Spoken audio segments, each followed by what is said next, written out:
Fred Harris sat across the desk from me, checking his watch every 30 seconds. Hardley was out of the office, running late for some reason, and our potential client refused to speak to me unless the man in charge was here. I quit playing the role of secretary who tagged along on cases a long time ago, but every so often, I had to face a hardhead who couldn't accept that I was, in fact, a private detective. "I don't want to keep you waiting, Mr. Harris. Hardley Witt is usually on time, so I can't tell you when he'll be back. Why don't we get the ball rolling, and when he arrives, we'll catch him up?" "I can wait." "Hello, hello, hello. Sorry I'm late. Oh, hello. Who do we have here?" "This is Fred Harris, and he won't tell me why he stopped by." "Oh, why?" "She's a woman." "She certainly is." "I wanted to talk to a man." Look, Mr. Harris, is it? I won't pull any punches here.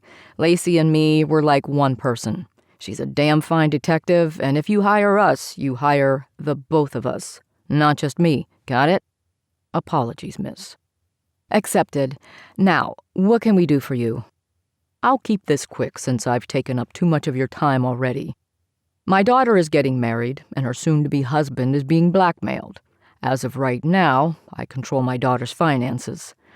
I've noticed on her bank statement that the same amount of money is going out every month to her fiancé. He's not my ideal husband for her, but she loves him, and I can't get her to change her mind. She's the one with the money in this relationship, and I'll be damned if I let her fiancé bleed this family dry. Can you help me? Our fee is $35 a day plus expenses. What is it you want specifically?" "I want to know if he is being blackmailed and who is doing the blackmailing. I'm a wealthy man, but I'm not that wealthy. Some might even call me miserly, but I do it for my family's future, you see. $100 a month is a lot of money, even for me." "How long has this been going on?" "I noticed it not long after they met, which was, I don't know, 6 months ago." 6 months? That's fast. "Believe me, her mother and I aren't happy, but she threatened to run away and elope, and since she's our only daughter, my wife insists on a proper wedding. I suppose I could cut her off entirely, but then I would lose her for sure." "Color me intrigued. How about it, Hardley?" "I'm game. Where do we start?" "I don't want to alarm her, so why don't you come to the engagement party as my guests? I'll simply tell everyone you're potential clients and my company is courting you." "What company?" "I'm in the insurance business. Your company is looking for someone to protect your assets, and you're feeling us out. We do this sort of thing a lot, so it's not an unusual request." "Okay. What if someone starts asking questions?" "You're smart. Just make something up. Besides, everyone should be too focused on the happy couple to notice you. Dress is formal. Do you own a dinner jacket, Mr. Witt?" "Ha, it just so happens I do. I had to wear one while working on the McMasters case." "Ah, Edwin McMasters, wine king. I was at the funeral. Nasty man. Anyway, here's a card with all the particulars on it, including his name and address in case you want to start investigating now. And here's a check for your troubles. Any concerns, call my office and my secretary will get in touch with me. I will see you this weekend." Okay, let's read this card. His name is George Ogden, and he's from Munhall. We'll stop by the station and ask Morelli to put a trace on this guy. "Do you think we should put your name on the door window alongside mine?" "Don't fret about it. I'm used to it. Believe you me. How much would that cost anyway?" "Too much, probably." "Well, let's visit Morelli and head out for some lunch. On Fred Harris, of course."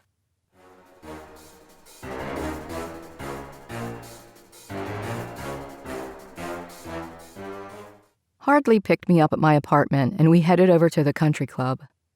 As nice as we looked, I still felt a bit like a frump when we walked through the doors. "If I forget to tell you sometime tonight, you look stunning." "Thanks, chum. So do you. Now, let's drink heavily and mingle. But first, I need to go and freshen up. Where are the restrooms?" Oh, there it is. You go ahead to the bar. I'm feeling a little bit fancy tonight, so I'll take a Manhattan. 2 Manhattans coming right up. I slinked into the restroom, grateful it wasn't crowded, and tried to squeeze into a bathroom stall farthest from the door with all that extra tulle in the skirt of my dress. As I struggled, a woman darted inside the restroom, obviously crying. Another woman followed. I stayed put and didn't move a muscle. Betty, calm down and tell me what is going on. You've been mopey all week long. I can't. I hate it when you and Daddy are right. Is this about George? Now you have to tell me. Honey, I promise I won't lecture. Just tell me. We have hundreds of guests out there waiting for a happy bride. At least let us make it through this and we can fix everything later, okay? Here, wipe your eyes. I think George is seeing another woman, or was. I don't know anymore. Ugh. Oh, I see. But for the past 5 months, I have been giving him extra money until he graduates from college. He has a job lined up already and promises to pay it back to Father. But I'm starting to wonder if he needs it for school or for something else. Oh, honey, calm down and quit being so dramatic. Do you think you're the first bride who caught her groom being unfaithful? If you can't handle this now, I hate to be the bearer of bad news. This is our lot in life as women. Men live separate lives and we women simply have to accept it. Mother, that is the most archaic thing I have ever heard. Are you saying Daddy? Oh my God, men are scum. Now you listen to me. Ow, you're hurting my wrist. Fix your makeup. Put a smile on that pretty little face of yours and get out there and greet your guests. We'll discuss this later. If you're not out there in 5 minutes, I'm coming back in here and dragging you out. My muscles were starting to cramp up from standing perfectly still. I was also feeling a little faint as I was trying to breathe as quietly as possible. After the mother left, the bride splashed water on her face, wiped the mascara from under her eyes, powdered her nose, and put fresh lipstick on before leaving. I let out a long exhale and rubbed the Charlie horse out of my legs. I thought she would never leave. Boy, did I have lots to tell Hardley.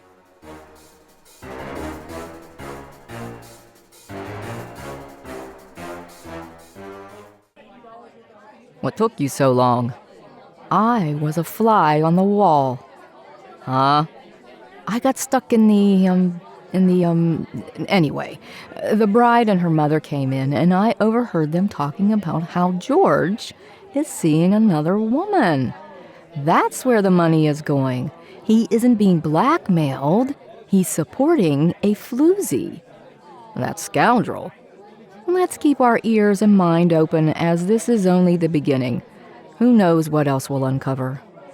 Ah, I see you've made it. Let me introduce you to my darling wife, Joan. How do you do? Forgive me for being so bold, but your dress is absolutely gorgeous. Thank you. Burgundy is my favorite color. Oh, it's perfect for your skin tone. This is my boyfriend, Hardley? Ma'am, if you'll excuse us, we have other guests to attend to. Brr, do you feel a chill? Right? Did you see the jewels on that dress? I wonder if they're real. I know Mr. Harris said he had money, but phew, that outfit would break the bank. Excuse me, are you friends with the bride or the groom? Both, I guess. Can I help you in some way? I'm looking for George. We knew each other a long time ago. Have you seen him? We haven't made it that far, I'm afraid. You can take my arm and we can look together. With a big, strong man like you, I would never get lost. Has anyone ever told you that you look like a young Dan Duryea? He gets that all the time. He's with me, so maybe you'll have to get lost on your own. If you're alone later, you can sit at our table. That's mighty kind of you. The seating is probably already arranged. Ah, I think I see George now. Excuse me. I'll be sure to look you up later, Hardly. Close your mouth, you wolf.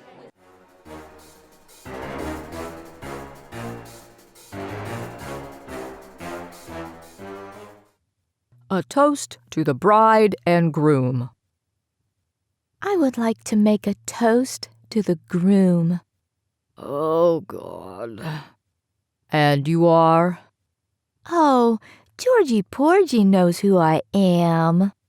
Everyone, help yourselves to the buffet. Band leader, play us out. Now.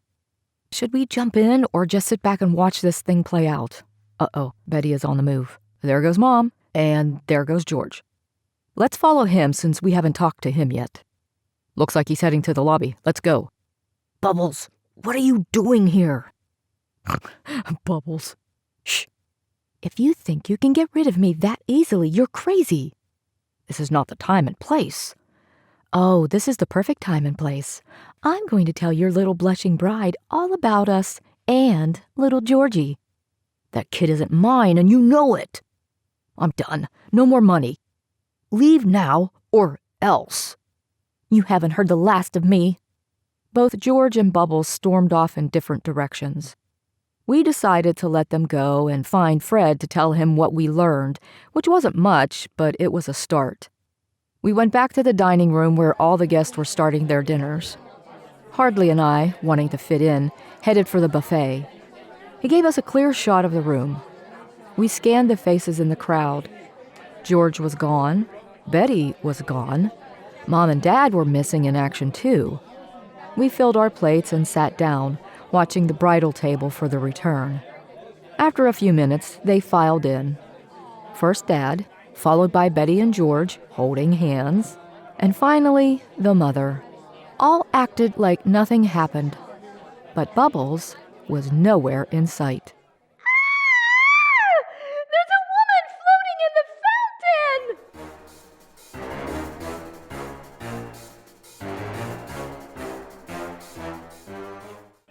Hardley and I jumped out of our chairs and raced out the patio doors, where we found a throng of people staring down at the water. I pushed my way through. There was Bubbles, face down, not moving. Right next to her body, on the floor of the fountain, was a shiny object. I stepped closer and leaned out over the water. It looked like a jewel or an earring or something. Listen up, everyone. My name's Hardley Witt. I'm a private detective, former police officer. I need everyone to go inside and stay put. No one is leaving. Hear me? I'll call Morelli. Inside. Move it. I'm the manager here. You're upsetting the guests. Good. Someone's going to be even more upset by the time the cops are done. Get everyone inside. Close the doors. No one leaves. Tell the valet that no one goes anywhere. You will pay for this. Morelli and his team are on their way. Let's find George. He's the obvious suspect. What on God's green earth is going on? This wasn't supposed to happen. Will one of you tell me what's going on? Not now. We need to speak with the whole bridal party right now. Morelli's here. Take them to a private corner of the room and start questioning them while I fill the sergeant on what happened. I'm not moving until you tell me what's going on. I'm a private detective, and Fred, you said they were potential clients. Why were they really invited? I'll answer your questions in a second. Let's not cause a scene. Where are the bride and groom? Inside. It looks like a few of the jewels on your dress have come off. There looks to be a small tear around one of them. The front of your gown looks a little damp, too. Oh, look, there's Betty and George. Honey! Take a seat, everyone. I'm Lacey Stocking. I'm a private detective. Mr. Harris asked us to look into a personal matter. Right, a personal matter. George, we haven't met yet. It looks like you knew the deceased. I never met her in my life. Well, that's not entirely true, is it? You see, I overheard you and Bubbles talking. She was asking for money and threatening to tell Betty here of your affair. I knew it. George, how could you? Betty, get back here. I'll get her. No, you stay put, Mom. My daughter needs me. She can wait. Sit. I see the bride ran off in tears. Catch me up. We were just about to talk about how George knew the woman in the fountain, but he's denying it. Naturally. But I also noticed something fishy about Mom over here. Me? I'm just as confused as any other guest here. Which, I might add, we're ruining everybody's good time. This was supposed to be a happy occasion. George, are you going to admit that you knew this woman and the arrangement you had going? Betty's not here, so you can speak freely. She's someone from my past, okay? Satisfied? Just how far in the past? She's claiming I'm the father of her. Oh my God, how could you? And you've been lying to my daughter this entire time. How long did you think you would keep paying her? There will be no more money. I'm cutting Betty off. You'll have to bleed someone else dry. This is a strong motive to kill someone, but I don't think George did it. You don't? No, I don't. But I'm sure Mother dear knows who did. You see, I saw one of the jewels from your gown lying at the bottom of the fountain, and it just so happens you're missing a few from your dress. What, did Bubbles not want to go quietly? You had a fight. You either held her head under the water or you pushed her. She grabbed onto your dress and then she hit her head on the way down. Am I wrong? Joan, keep your mouth shut until I call my lawyer. I will not keep my mouth shut. I have been keeping my mouth shut my whole life when it comes to the affairs of men. I wanted so much more for my daughter. I didn't want her to have a lifetime of keeping secrets and living in a secret shame just because of her husband. Although I tried to warn her, to prepare her for what was sure to be inevitable. Deep in my heart, I hoped you would be different, George. I guess I lost my temper when I saw that woman, thinking she looked like every other woman I pretended not to know about. She refused to leave. We fought. I pushed her, she fell in the water, and I simply walked away. George, I don't want you near my daughter ever again. Hear me? Yes, sir. And as for you two, take the money I gave you and leave this instant. I never want to see your faces again. I don't see how this is our fault. Leave it, Hardley. They've just had a big shock. Sergeant Morelli and his men will be over soon to take you away. I suggest you have that lawyer man of yours meet you at the station.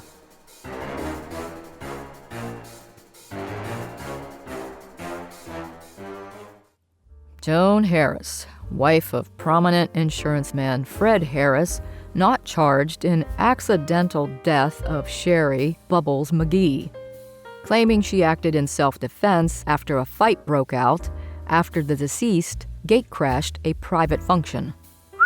Oh boy. Joan, along with her daughter Betty, is taking an extended Caribbean cruise while she recovers from the mental anguish she experienced from the ordeal. Well, now we know what having money can buy. Maybe George should consider himself lucky for having dodged a bullet from marrying into that family.